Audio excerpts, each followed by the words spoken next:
कबीरदास जी ने हिंदुओं की जो भक्ति करने की जो प्रथा है कि जो मूर्ति पूजन करते हैं उस पर उन्होंने बहुत व्यंग किया है। बड़ी सुंदर रचना है। पाथर पूजे हर मिले तो मैं पूजू पहाड़, घर की चाकी को न पूजे जाको पीसो खाए। उन्होंने जो मूर्ति पूजन है उसका खंडन किया है।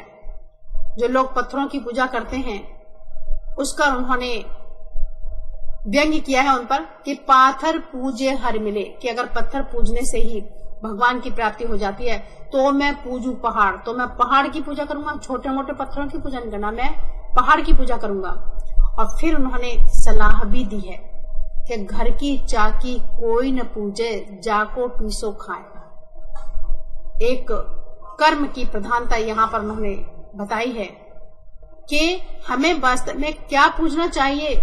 घर में जो पत्थर की चक्की है जिसका पिसा हुआ हम खाते हैं उसकी हमें पूजा करनी चाहिए। कहने का अभिप्राय क्या है कि हमें अपने कर्म पर ध्यान देना चाहिए। जैसे कहा कि कर्म प्रधान विश्व रच रखा, तुलसीदास जी ने कहा। उसी तरीके से यहाँ कबीरदास जी भी कह रहे हैं, कर्म की बात पर वो जोर दे रहे हैं कि हम कर्म करें, हम पत्थर न पूजें। पत्थर पूजने में और विभिन्न प्रकार के अन्य कार्य करने में, मूड़ मुड़ाने में, सिर मुड़ाने में, तिलक लगाने में, उसमें अपना समय बर्बाद न करें, बल्कि हम कर्म करें। और कर्म से ही, सच्चे कर्म से ही, सदकर्मों से ही ईश्वर की प्राप्ति होती है।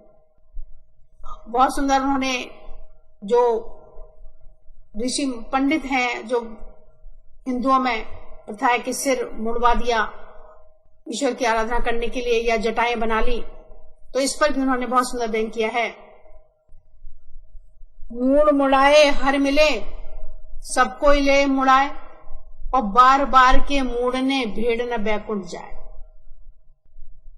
यानी अगर सिर मुड़ाने से, बाल कटवाने से ईश्वर की प्राप्ति हो सकती है तो सब लोग बाल कटवा लो, सब लोग मुंडे हो जाओ, तो सबको ईश्वर की प्राप्ति हो जाएगी। लेकिन उदाहरण दिया बहुत सुंदर कि बार बार के मूड़ने, कि बार बार भेड़ के बाल काट दिए जाते हैं। लोग ऊन बनाने के लिए, गरम कपड़े बनाने के लिए भेड़ के बालों को बार बार काट लेते हैं, क्योंकि उस पर बाल पुनः आ जाते हैं और वो उसके बाल गर्म होते हैं, आप सभी जानते हैं। तो वही उन्होंने यहाँ पर उदाहरण दिया, भेड़ के बाल बार बार काटने से भेड़ न बैकुंठ जाए। भेड़ तो बैकुंठ नहीं जाती। तो यहाँ पर उन्होंने साक्षात समझा दिया कि अगर बार बार आप अपने मुंडन करा लेंगे तो उससे ईश्वर की प्राप्ति नहीं होगी।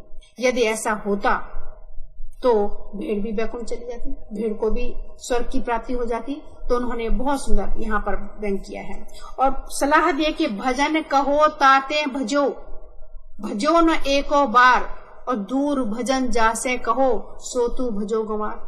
बार बार कह रहे हैं कि भजन कहो, जो तुझसे काम करने के लिए कहा गया, ताते भजो, उससे तो तू दूर भाग गया, वो काम तो तुमने नहीं किया। तुम जगह हर सांस में भगवान का नाम लो, सबको समान समझो, प्रेम से रहो, वो तो बात नहीं मानी। और बात कौन सी मानी कि दूर भजन जासे कहो सो तू भजो गंवार। और जिन बातों से आपको दूर रहने के लिए कहा गया, नहीं पत्थर नहीं पूजने, मुंडन नहीं कराना, इनसे कोई फायदा नहीं है। कर्म करना है, सच बोलना है, जो काम कहा गया उनसे तो तुम दूर हट गए, तो ऐसे ईश्वर की प्राप्ति नहीं होती। तो उन्होंने व्यंग्य के माध्यम से, कठोरता के माध्यम से, बड़ी कटु वाणी में भी उन्होंने कहा और सरल शब्दों में, जिससे कि लोगों को समझ आए, वो बात के भाव को समझ सकें। इस तरीके से उन्होंने कोशिश की, समझाया सबको कि इस तरीके से करें। लेकिन बाद में उन्होंने बोला भी, कहा भी कि जब नहीं सुनते तो कि ऐसे क्या होता कि भजन कहो तो आते हैं भजन, जो करने के लिए कहा वो तो नहीं कहा, और जिससे दूर रहने के लिए कहा वो किया, तो ऐसे ईश्वर की प्राप्ति नहीं हो सकती। हमें ईश्वर की प्राप्ति अगर करनी है तो हमें सही रास्ते पर चलना है, ईश्वर का स्मरण करना है, प्रेम से रहना है, सच बोलना है। और उन्होंने सच को तो इतना बड़ा रूप दिया है कि सांच बराबर तप नहीं और झूठ बराबर पाप, जाके हृदय सांच है ताके हृदय आप।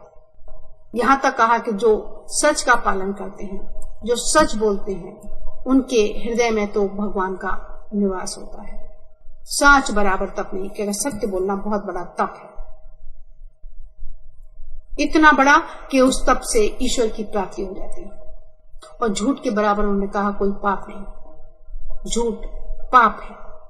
इसलिए हमें क्या करना है, सच का पालन करना है, और अगर उसका पालन करेंगे, सद्मार्ग पर चलेंगे, तो ईश्वर की प्राप्ति होगी। अन्यथा चाहे कुछ भी करते रहें, कितने ही आडंबरों में हम पड़े रहें, आडंबरों से कभी ईश्वर की प्राप्ति नहीं हो सकती। वो तो एक कैसा विकृत रूप है धर्म का, जिसे लोगों ने अपना लिया है, क्योंकि सच्चाई को प्राप्त करने के लिए बहुत प्रयत्न करना पड़ता है, आडंबरों में कुछ नहीं करना। तो इसीलिए उनका प्रभाव ज्यादा हो जाता है और सत्य से लोग दूर हो जाते हैं।